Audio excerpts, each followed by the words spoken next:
Bihar SIR के मामले में सुप्रीम कोर्ट ने एक बड़ा कदम उठाया है और सुप्रीम कोर्ट ने सीधे सीधे आदेश दे दिया है चुनाव आयोग को कि जो आधार है उसे भी 12वें दस्तावेज के तौर पर शामिल किया जाएगा और जो लोग क्लेम करेंगे सिर्फ आधार के बेस पर उसे मंजूर किया जाएगा। लेकिन सुप्रीम कोर्ट ने साफ ये भी कह दिया है कि ये जो है आधार ये जो सत्यापन है, जो वेरिफिकेशन है, उसके अधीन होगा, यानी चुनाव आयोग जांच कर सकता है कि ये आधार सही है या नहीं है।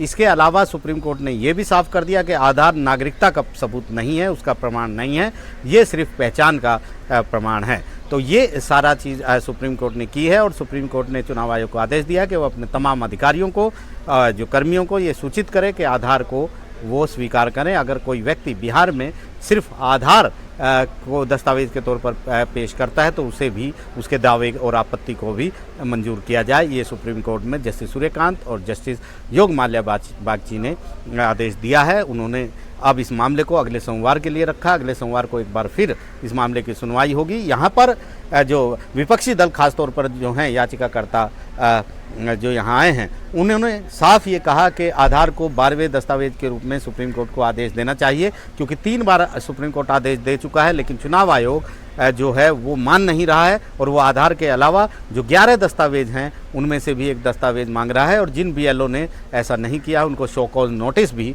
चुनाव आयोग ने जारी कर दिए हैं। इसलिए ये ज़रूरी है कि सुप्रीम कोर्ट इस तरह का आदेश दे। उनका ये भी कहना था कि जिस तरह चुनाव आयोग ये कर रहा है वो प्रक्रिया ठीक नहीं है, इससे जो वोटर हैं वो वंचित हो जाएंगे मतदाता रोल में शामिल होने से। चुनाव आयोग ने साफ किया कि जो भारत का नागरिक नहीं है वो वोट नहीं डाल पाएगा, लेकिन जो भारत का नागरिक है उसे वोट डालने का अधिकार मिलना ही चाहिए। सुप्रीम कोर्ट ने ये भी कहा है कि आधार को उन्होंने पहले ही ये कहा है कि सिटीजनशिप यानी नागरिकता का सबूत वो नहीं है, लेकिन आरपी एक्ट कहता है कि निवास का प्रमाण जो है वो आधार है। ऐसे में आरपी एक्ट भी जब ये कह रहा है कि निवास का यानी पहचान का वो प्रमाण है, तो फिर जो चुनाव आयोग है उसको ये मंजूर करना चाहिए। यहाँ पर चुनाव आयोग लगातार विरोध कर रहा था कि आधार के लिए 12वें दस्तावेज के तौर पर इसे शामिल नहीं करना चाहिए, लेकिन सुप्रीम कोर्ट ने आखिरकार विपक्षी दल जो बात कर रहे थे उसको मंजूर कर लिया। सोमवार को अगली सुनवाई होगी। नई दिल्ली से आशीष भार्गव, एनडीटीवी इंडिया।